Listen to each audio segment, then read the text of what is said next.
ഫെബ്രുവരി 18 ഞായറാഴ്ച. മാർക്കോസ് 1:12 മുതൽ 15 വരെ വാക്യങ്ങൾ.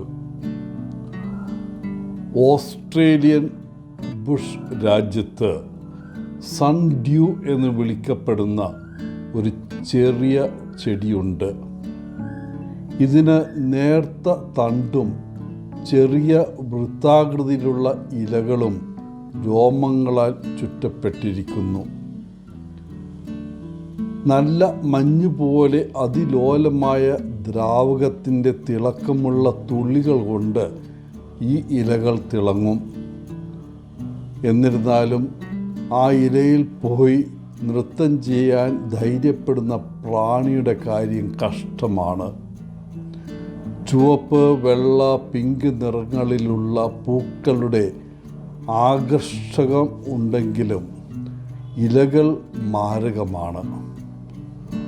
ഓരോ ഇലകളിലെയും തിളങ്ങുന്ന ഈർപ്പം ഒട്ടിപ്പിടിക്കുന്നതാണ്. അത് സ്പർശിക്കുന്ന ഏത് പ്രാണിയെയും അത് തടവിലാക്കും. പ്രാണി സ്വതന്ത്രനാകാൻ പാടുപെടുമ്പോൾ അതിൻ്റെ ഇളക്കം മൂലം ഇലകൾ പെട്ടെന്ന് ചുറ്റും ദൃഢമായി അടയുന്നു. അങ്ങനെ ആ പ്രാണി ആ ചെടിയുടെ ഇരയായി മാറുന്നു. ഇന്നത്തെ സുവിശേഷത്തിൽ മാർക്കോസ് രേഖപ്പെടുത്തിയിരിക്കുന്നത് യേശുവിൻ്റെ പ്രലോഭനത്തെക്കുറിച്ചാണ്. ആത്മാവ് യേശുവിനെ മരുഭൂമിയിലേക്ക് കൂട്ടിക്കൊണ്ടുപോയി. അവിടെ അവൻ സാത്താനാൽ 40 ദിവസം പരീക്ഷിക്കപ്പെട്ടു. പ്രലോഭനങ്ങൾ ഒരു ക്രിസ്തീയ ജീവിതത്തിൻ്റെ ഭാഗമാണ്. നാം ദൈവത്തോട് അടുക്കുന്തോറും കൂടുതൽ പരീക്ഷിക്കപ്പെടും. കാരണം ദൈവത്തോട് അടുക്കുന്നത് സാത്താൻ ഇഷ്ടപ്പെടുന്നില്ല. വിശുദ്ധിയിലേക്കുള്ള നമ്മുടെ ശ്രമങ്ങളെ ഇല്ലാതാക്കാൻ അവൻ എന്തും ചെയ്യും. പ്രലോഭനം ജീവിതത്തിൻ്റെ ഒരു യാഥാർത്ഥ്യമാണ്. പ്രത്യേകിച്ച് മരുഭൂമിയിൽ അത് വെല്ലുവിളി നിറഞ്ഞതുമാണ്. നിരാശരും ഭയവും നിരാശയും ഏകാന്തയും എല്ലാം അത് നമ്മെ വേട്ടയാടും. നമ്മൾ വീണു പോകുമ്പോൾ നമ്മെ ചവിട്ടിത്താഴ്ത്താൻ സാത്താൻ ഇഷ്ടപ്പെടുന്നു. നാം അഭിമുഖീകരിക്കുന്ന ഓരോ പ്രലോഭനവും അതിനനുസരിച്ച് ഒരു വെല്ലുവിളിയും കൊണ്ടുവരുന്നുണ്ട്. പ്രലോഭനങ്ങളിൽ നിന്ന് നാം എങ്ങനെ ഉയരുന്നു എന്നതാണ് ആ വെല്ലുവിളികളെ അഭിമുഖീകരിക്കാൻ നമുക്ക് സാധിക്കുന്നത്. ഉദാഹരണത്തിന്, മരുഭൂമിയിൽ നാം നമ്മുടെ മൂല്യങ്ങളിൽ നിന്ന് വ്യതിചലിക്കാൻ സാധ്യതയുണ്ട്.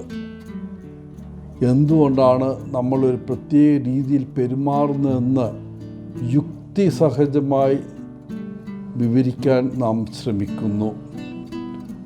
നമുക്ക് ധാരാളം യുക്തിസഹമായ ഒഴിവ് കഴിവുകൾ നൽകാൻ സാത്താന് കഴിയും. നമ്മുടെ വെല്ലുവിളി അപ്പോൾ ബോധ്യങ്ങളിൽ ഉറച്ചു നിന്നുകൊണ്ട് നമ്മുടെ മൂല്യങ്ങളോട് വിശ്വാസം പുലർത്തുക എന്നതാണ്. മരുഭൂമിയിൽ നമ്മുടെ ജീവിതത്തിൻ്റെ വേദനയും പോരാട്ടവും ഒഴിവാക്കാൻ നാം പ്രലോഭിക്കപ്പെടും.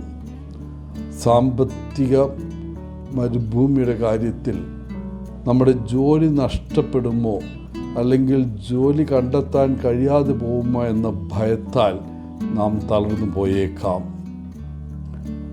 അടച്ചു തീർക്കാനുള്ള ബില്ലുകളുടെ ഒരു കൂമ്പാരം നോക്കുമ്പോൾ നമുക്ക് വിഭ്രാന്തി ഉണ്ടാകാം. ദൈവത്തോട് സഹായം ചോദിക്കുന്നതിനെക്കുറിച്ച് നാം ചിന്തിക്കുക പോലും ചെയ്യില്ല. അന്നേരം ദൈവത്തിന് പണത്തിൻ്റെ പ്രശ്നങ്ങളെക്കുറിച്ച് എന്തറിയാം എന്ന ഒരു ചോദ്യമാണ് പലർക്കും. മരുഭൂമിയിൽ നമ്മെ ദൈവത്തിൽ നിന്ന് അകറ്റുന്ന ശബ്ദങ്ങൾ കേൾക്കാൻ നാം പ്രലോഭിക്കപ്പെടുന്നു. റേഡിയോ, ടെലിവിഷൻ, ഇൻ്റർനെറ്റ് ശബ്ദങ്ങൾ നമ്മുടെ ജീവിതത്തിൽ എന്താണ് പ്രധാനമെന്ന് നമ്മോട് പറയുന്നു. ഈ ശബ്ദങ്ങൾ നമ്മോട് പറയുന്നത് നമ്മുടെ ജീവിതത്തിലെ ദൈവം അല്ലെങ്കിൽ ജീവിതത്തിലെ നന്മകൾ പണം, അധികാരം, സുരക്ഷ, പ്രശസ്തി എന്നിവയാണ് എന്നാണ്. ഇതെല്ലാം നല്ല കാര്യങ്ങളാണ്. എന്നാൽ നമ്മുടെ ജീവിതത്തിൽ ദൈവത്തെ ആവശ്യമില്ല എന്ന് സാത്താൻ നമ്മെ ബോധ്യപ്പെടുത്താൻ ശ്രമിക്കുമ്പോൾ ഈ നല്ല കാര്യങ്ങൾ തിന്മയായി മാറുന്നു. കൂടുതൽ സാധനങ്ങളും കൂടുതൽ സമ്പത്തും കൂടുതൽ സുരക്ഷിതത്വവും നമുക്ക് ലഭിച്ചാൽ സന്തോഷത്തോടെ ജീവിക്കാൻ സാധിക്കുമെന്ന് പലരും വിശ്വസിക്കുന്നു. എന്നാൽ സംതൃപ്തിയോടെ ജീവിക്കുക എന്നത് ദൈവം നൽകുന്ന ജീവിതം നയിക്കുമ്പോഴാണ്. മരുഭൂമിയിൽ നമ്മളിൽ പലരും നേരിടുന്ന ഏറ്റവും വലിയ പ്രലോഭനം നന്മ ചെയ്യുന്നത് ഉപേക്ഷിക്കുക എന്നതാണ്. നല്ല ജീവിതം നയിച്ചിട്ട് എന്തിനാണ്? നമ്മെ ഉപേക്ഷിക്കാൻ പ്രേരിപ്പിക്കുന്ന തടയാൻ ഏറ്റവും നല്ല മാർഗം സ്ഥിരോത്സാഹമാണ്. വെല്ലുവിളികളെ നേരിടാൻ നാം ഉയരണം. ശരിയായത് ചെയ്യുന്നതിൽ ഉറച്ചു നിൽക്കണം. ദൈവത്തോട് വിശ്വസ്തരായിരിക്കണം. ദൈവത്തിൻ്റെ വചനം ശ്രവിക്കണം. ദൈവം നമ്മെ സ്നേഹിക്കുന്നത് പോലെ നാം മറ്റുള്ളവരെ സ്നേഹിക്കുവാൻ തീരുമാനമെടുക്കണം. ദിവസേന ദൈവത്തെ കണ്ടുമുട്ടുന്നതിലൂടെ മരുഭൂമിയിലെ വെല്ലുവിളികളെ നേരിടുവാൻ സാധിക്കുമെന്ന് നാം യേശുവിൽ നിന്ന് പഠിക്കുന്നു.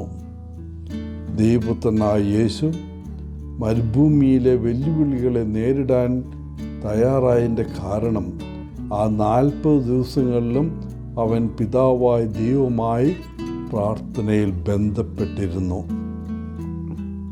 തൻ്റെ ജീവിതത്തെക്കുറിച്ചുള്ള ദൈവഹിതം യേശു അറിഞ്ഞത് അങ്ങനെയാണ്. പ്രിയപ്പെട്ടവരെ, നമ്മുടെ ജീവിതത്തെക്കുറിച്ചുള്ള ദൈവഹിതം നാം പഠിക്കുന്ന വഴിയും അതുതന്നെയാണ്. എല്ലാവർക്കും നല്ലൊരു ദിനം ആശംസിച്ചുകൊണ്ട് ഒത്തിരി സ്നേഹത്തോടെ പോളച്ചൻ CSSR ഫ്രം കേരള.